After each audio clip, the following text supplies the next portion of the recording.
अब हम character data types के कुछ प्रोग्राम देख लेते हैं कोड करके, कि जिससे कि हमें कैरेक्टर डाटा टाइप समझ में आने लगे। तो हमने कैरेक्टर वेरिएबल लिया ABC। अब हम इसमें स्टोर करवा देंगे 65, इसमें हम स्टोर करवा देंगे 66, सी में करवा देंगे 67। आप बोल रहे होंगे ये तो कैरेक्टर है, फिर तो आपने इंटीजर वैल्यू क्यों स्टोर करवाई है? आगे ये देखो समझ में आएगा। अब हम इसमें प्रिंट करवा देंगे ए को, और फिर हम प्रिंट करवा देंगे बी को, सॉरी, और फिर हम इसमें प्रिंट करवा देंगे सी को। हमने यह फॉर्मेट स्पेसिफायर यूज़ किया है %C, क्योंकि हमारा वेरिएबल क्या है कैरेक्टर्स में। अब हम इसे रन करके देखते हैं, तो रन करने पे क्या आंसर आता है इसका? चौंक गए क्या? अपर केस में आया ना ABC। ये इसलिए आया है क्योंकि ये कैरेक्टर में, और कैरेक्टर में मैंने आपको बताया था कि एस्काई वैल्यू है 65, 66, 67 की। मतलब मशीन में पहले से पता है मशीन को कि हाँ वो मतलब नंबरिंग समझती है 01, तो वो 65 से अपर केस के ए को समझती है, 66 से बी को समझती है, और 67 से सी को समझती है। मैंने बोला था कि एस्काई वैल्यू पहले से बनी हुई है मशीन्स के लिए 65 से 97 तक A to Z upper case, और लोअर केस की अल्फ़ाबेट के लिए 97 टू 122 तक अब लोअर केस के लिए। मैंने अपर केस में थोड़ी गलती से थोड़ा गलत बता दिया। अपर केस में 65 टू 90 होता है A to Z, ठीक है? तो आपको ये समझ में आया। अब हम दूसरा देख लेते हैं कैरेक्टर के लिए। अब अगर हम कैरेक्टर में मल्टीपल कैरेक्टर टाइप के वेरिएबल में अगर हम मल्टीपल कैरेक्टर स्टोर करते हैं तो क्या होता है, देखते हैं।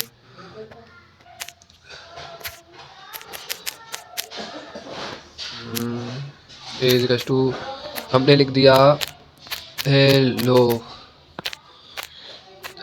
अब हम रन करके देखते हैं इसे।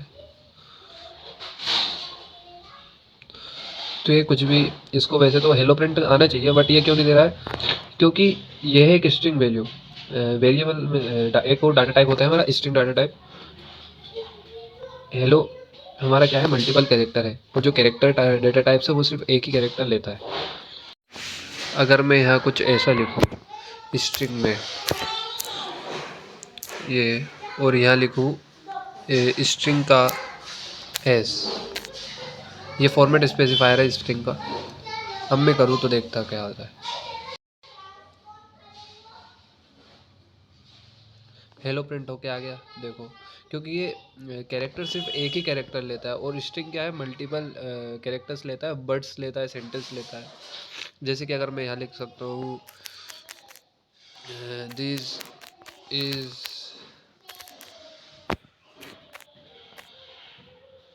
मशीन, और अब मैं रन करके देखता हूँ तो क्या आता है, दिस इज मशीन। तो स्ट्रिंग का फ़ायदा ये है कि हम उसमें मल्टीपल वेरिएबल्स या सेंटेंस, हम एक सेंटेंस लिख सकते हैं, बट कैरेक्टर्स में नहीं लिख सकते। कैरेक्टर में सिर्फ एक ही वर्ड लिख सकते हैं। अब हम फ्लोट के बारे में कुछ पढ़ लेते हैं।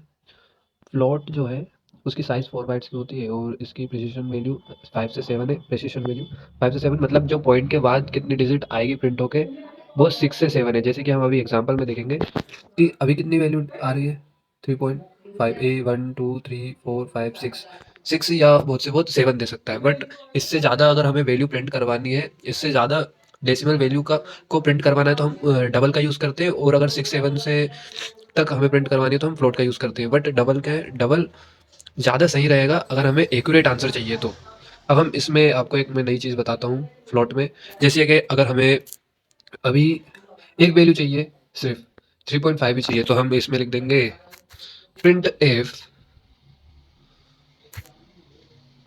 कॉपी कर लेता हूँ यार, कौन लिखेगा बार बार, इतनी इतनी इतनी मेहनत कौन करता है भैया। अब यहाँ मैंने कॉपी कर दिया, और यहाँ मैंने लिख दिया .2, यहाँ लिख दिया मैंने .1।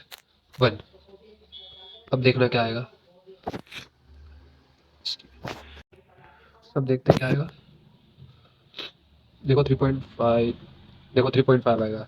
अगर मैं इसको 3.5 से एक और वैल्यू लेना चाहता हूँ तो मैं 0.2 कर दूंगा। अगर मेरे को 2 वैल्यू चाहिए तो यहाँ लिख दूंगा 0.2f। तो देखना 3 पॉइंट, हमारा आंसर क्या आता है 3.50। ठीक है। अगर हमें 3 वैल्यू चाहिए तो 3 वैल्यू दे देंगे। हम इसे बोलते हैं डेसिमल प्रिसिशन, PRECISION। तो हमें फ्लोट में, फ्लोट और डबल में बेसिक ये डिफरेंस है कि उसकी साइज 4 बाइट्स की होती है और डबल की उससे दुगनी होती है, उसकी 8 बाइट्स होती है। डबल में हम 14 to 15 डेसिमल वैल्यू लेते हैं और फ्लोट में 6 से 7 डेसिमल वैल्यूज लेते हैं। बस। आई होप आपको समझ में आया होगा आज का सेशन में क्या पढ़ा आज। तो आज के लिए बस इतनी बकचोदी, अब कल के लिए रखेंगे।